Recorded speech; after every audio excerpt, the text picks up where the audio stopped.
What's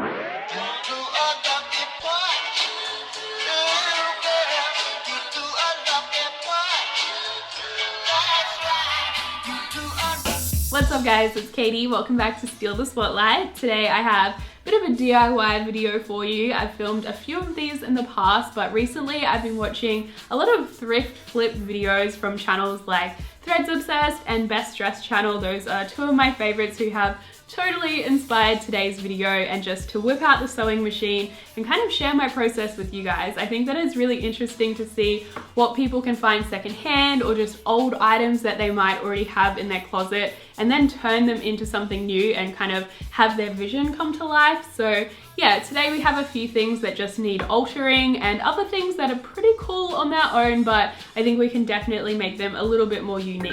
I thrifted this denim jacket, almost more of a denim coat I suppose, but I absolutely loved the fit and style of it. But I've had it for a couple of weeks now and I haven't been gravitating towards it. I think it's just a little bit boring for me since it is just that one plain dark denim. So I also found this at the thrift store. I don't know if it was like a what you put on the end of a bed or something, but it is this fluffy cheetah print. I thought this would act as the perfect trim for along the collar, the cuffs, and also just like this little pocket area here. So definitely a good tip to look out for materials at the thrift store as well, so you don't have to spend a fortune buying brand new ones. Since I luckily had quite a bit of this leopard fabric to play around with, I was able to cut a piece roughly the same shape as the collar before pinning it to it and trimming off any of the excess.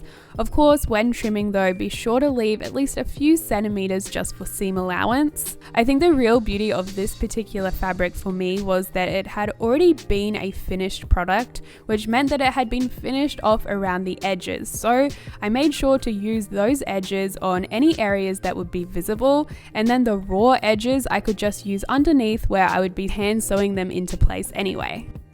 I basically just continued a very similar process on both of the cuffs and the two pockets as well.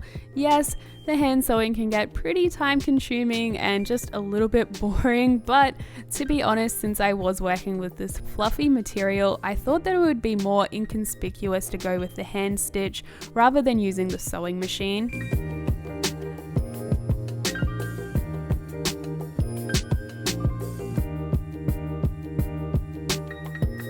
In the end, I definitely think it turned out to be worth it because I am so happy with the finished result. I think that I'm going to get so much more wear out of this jacket now, and I absolutely love that the original silhouette almost gave off a mod sort of feel, and now having that leopard on it I think only elevates that even more. Okay, so I think that this is going to be our biggest challenge of today's video. It is this two-piece set that I thrifted a couple of weeks ago, and honestly, it's not the most flattering thing ever. It is a very early 90s sort of style and silhouette, which I do really like the kind of shape and length of the shorts from that era. But teamed with the top, it just looks too much. Plus, it isn't the perfect fit for me either, so we definitely need to make a few alterations. My inspo for this is definitely an article I saw on Man Repeller just a couple of days before I went thrifting, which I think is the main reason why I picked this up. And it was Julia Roberts' best outfits from the movie Pretty Woman, and she wears this one set that I just think is gorgeous, and the shape of the shorts totally remind me of that. But I'm hoping that we can modernize it a little bit to kind of be my other inspiration, which is all of those linen sets that we're seeing on so many online boutiques at the moment, especially here in Australia. I have one that I got from Dish, so yeah, hopefully the end result will kind of live somewhere in between the two. The first step is just going to be altering the shorts. They are a size too big, but thankfully they don't have any zip closures. It's just these buttons at the front, which means it should be as simple as just moving the buttons over slightly to be able to cinch it in at the waist. And to do so, all I did was try them on and then kind of cinch them to exactly where I wanted, and then use a pin as a placeholder. After snipping off the original buttons, all I had to do was grab my chalk and mark out exactly where the buttonholes will meet up. That way I know that I'm sewing on the buttons in the exact right spot. And yeah, it's as simple as just hand sewing the button on there, and then voila, the fit was now perfect. Now that we're done with the shorts, it's time to move on to the matching top, and I think the best solution for this to really modernize the outfit is just to crop it off. Of course, like anything, the first step was simply trying it on, and when I did, I realized that it's actually a little bit too baggy under the arm, so I decided that I wanted to take that in before even starting to crop it.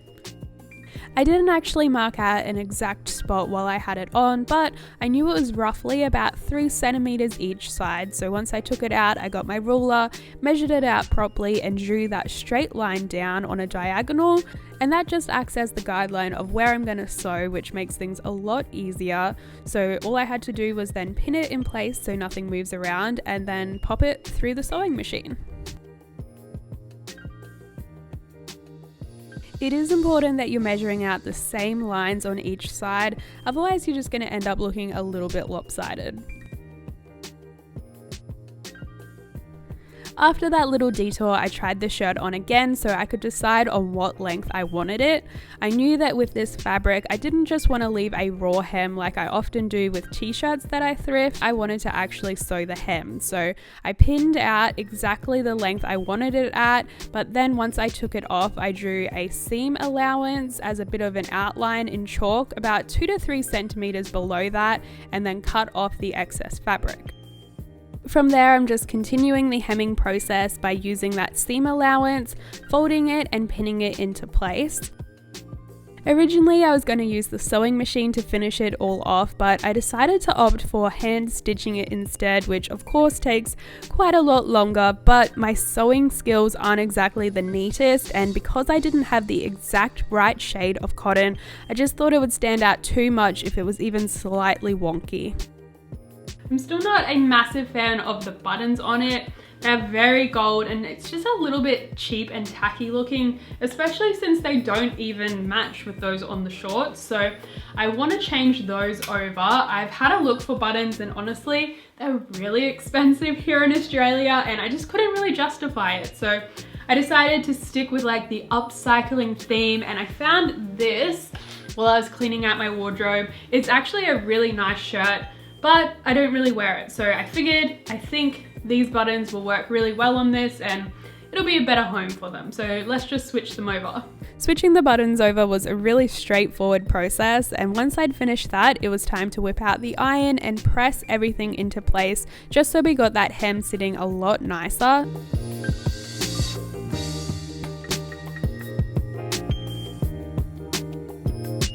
Honestly, I'm pretty stoked with the end result. I think that it definitely hits the mark between my two inspos, so yeah, couldn't be happier with that. And it's fun to play around with styling as well. It definitely has that like summer vacay feel to it, especially if you add on some straw accessories. Next up, I have this gorgeous dress. Again, found it at the Thrift, and it's actually by the brand Fiorushi. I'm not 100% sure how to pronounce it, but it's the brand with like the two little angels. It was really big in the late 90s, early 2000s, and I just love this glitter denim fabric, but the length is just kind of awkward, so I definitely want to hem that, but that's just the same process you guys already saw in the last one, so we'll probably fast forward that and go on to where I'm going to be changing the straps. These ones pretty much just look like basic black bra straps, and yeah, I don't know, I think we can do something a little bit more glam, a little bit more glitzy, and make this really early 2000s Paris Hilton approved. So this alteration was a really easy one to make. All I had to do was simply remove the original straps with a pair of scissors and then decide what I wanted to use to replace them. I ended up going for these kind of diamante strips. I just thought that they played really nicely off the glitter that was already in the dress, but you can choose just about anything. As far as attaching them goes, all I did was pin one end to the back of the dress in the same spot where we removed the original from, and then tried the dress on so I could measure out the exact length I'd need the new straps. Once I had both measured out equally, all that was left to do was to run it through the sewing machine backwards and forwards a couple of times to make sure it was secure, and then trim off any excess. Then, like I mentioned earlier, I decided to hem the dress off camera. I just decided to take it into more of a mini length to really play into that Y2K vibe I was going for, and also just make the overall silhouette a lot more flattering on my body shape. I had a couple of different options in mind for styling this dress, but I decided to stick to my original idea, which was to use this white cropped fluffy jacket which I used in my Brights lookbook, and really just run with that overall theme. Time for the last DIY. Hopefully this one is slightly easier because we're just upcycling this pair of jeans. There is no sewing or cutting or anything like that involved. And my inspo for this comes from Verge Girl. I saw on their Instagram account, they had this pair of black high-waisted jeans that had faces all over them. I'm not exactly sure of like the technical art term for them, but it's kind of like a simple line drawing as far as I know. I'm sure you guys have seen what I'm talking about because they're doing it in like earrings, on shirts, for like wall art. It is everywhere at the moment. And I believe the ones on their site were actually embroidered on, but I thought we could try and get a similar effect just with some white fabric paint. So fingers crossed this one turns out, because I think this could be really, really effective. Obviously the process of painting on jeans is going to be a pretty straightforward one, but I did want to mention that I took a little bit of time to practice drawing the style of face I wanted, so I was kind of familiar with the action before just going freehand on the jeans. And with that being said, I even decided to practice on a bit of fabric with the paint just so I could see kind of how thin or clumpy it was going to be and how easily the brush would work. And also, if you're interested, you could totally draw an outline in chalk and then go over it with paint, but trust me, the painting alone is already very time consuming, so I decided that I was going to scrap the chalk element and just go straight in and trust myself with painting on the jeans. My only other recommendation for this one is to make sure you have a good TV show to binge watch while you're painting, because it will take you quite some time. I think for me it was about 5 or 6 hours in total, because keep in mind you do have to go over the paint a little bit. Just one layer isn't quite enough, at least that was the case for me with the brand of fabric paint that I was working with.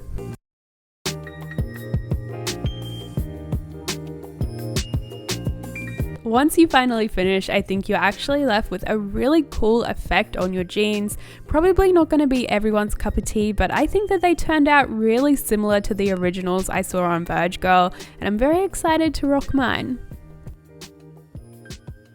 So those are all the DIYs I had planned for today, guys. I really hope you enjoyed this. If you did, remember to give it a big old thumbs up for me. Let me know if you want to see more videos like this, and also hit me up in the comments which project do you think was the most successful, which one do you like the best.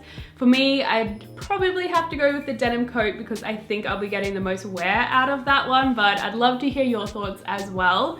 If you aren't already subscribed, make sure you hit that button, turn on notifications, all that jazz, and hopefully I'll see you guys next time. Mwah!